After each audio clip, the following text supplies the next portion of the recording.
Thank you, Honourable Speaker. Honourable President, you speak about good governance and that governance has improved. The problem is that the Department of Public Enterprises itself obtained adverse findings in its audit outcomes with regards to governance. And that is why governance is not improving. So a failed Department of Public Enterprises, where the Auditor General says that leadership is lacking, compliance with laws and legislation is lacking, failed. Now your government wants to replace it with a holding company.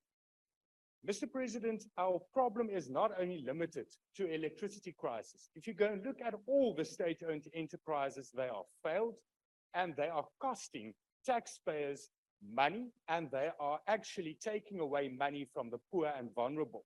Will this state-owned holding company not cost the taxpayer more money and be more failed than the Department of Public Enterprises under your government? But I do want to agree that this is a transition, because next year there will be a different government than an ANC government. I thank you. Thank you, Honorable Wessels. The President. Thank you, Honorable Speaker. Thank you, Honorable Speaker. I see Honorable Groenewald doing what they do in soccer matches. I didn't know that you love soccer so much. Honorable Speaker and Honorable Wessels, you will be pleased to hear that the Presidential SOE Council, in crafting their proposal, which they will soon finalize, they're actually saying, in the end, the way the state-owned enterprise holding company should be structured, it should not, in the end, cost the taxpayer money.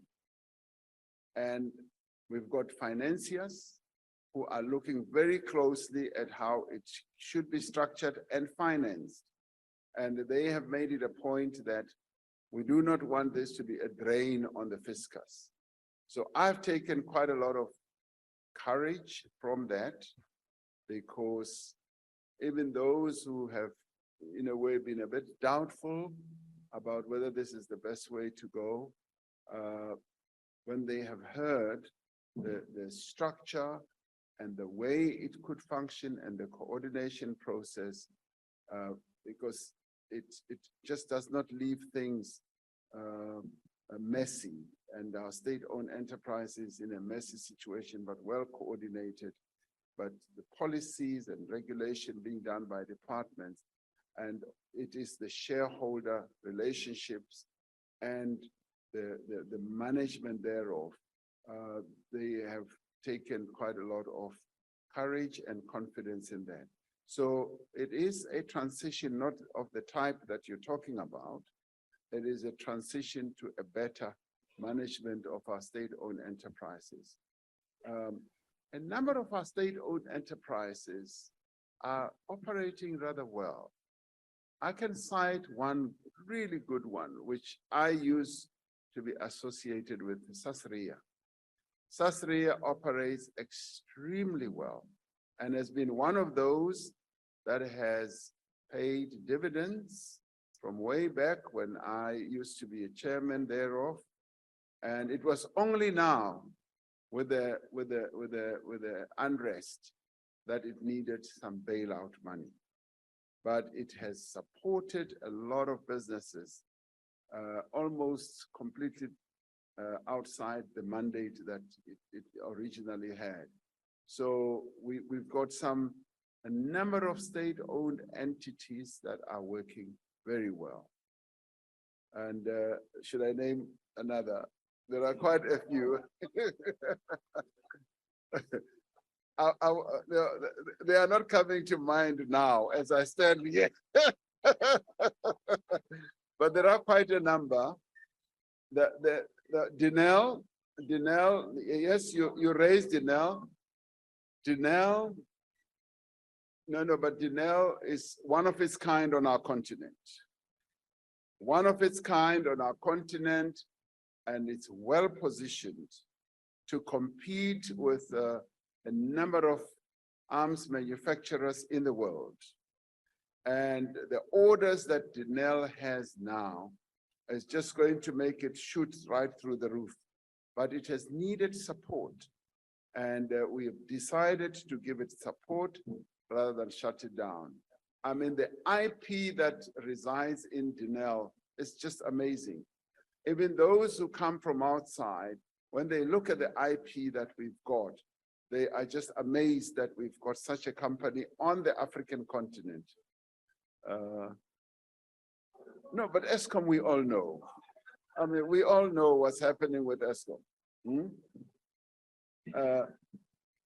No. Now we're repositioning. I like this. Speaker, I like this. Transnet, no, Transnet? No, let's talk about Transnet. Transnet is facing challenges right now, but we've got clear plans. Clear plans. I'm going to be, having conversations with a number of those people. Now, what we have done, I mean, if you take care to listen to what we've done, Transnet's challenges have got to do with investments. And a few months ago, they issued a bond.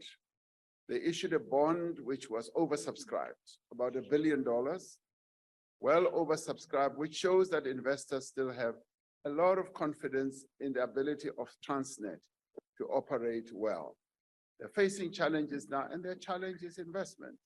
And that is why we've embarked on a process of inviting those with capital, those who have the money, to help us with our ports, to help us with a number of their operations. And it's a well-managed process. We're going to be inviting those who can participate in the concessions that are going to be made. And this is done in many other countries. So we are going to strengthen Transnet. And Transnet used to be a great operator, and we are going to take it exactly where it is. And a number of others that have really faced a number of challenges, but the resolve amongst us is to reposition our state-owned enterprises, and the state-owned enterprise holding company is going to be a great boon, because we will have clear line of sight of what is happening in our key state-owned enterprises, and be able to introduce discipline in order to introduce much better operating systems, the financial systems as well. So I'm very confident that the assets that we've got are soon going to be turned around, and they'll be made to operate better. And even people in the private sector are saying, this is the way to go, because they know very well how coordination can help companies to operate a lot better. So we are on a journey, and we are going to get there. Thank you very much, Honorable Speaker. Thank you. Thank you very much, the Honorable President.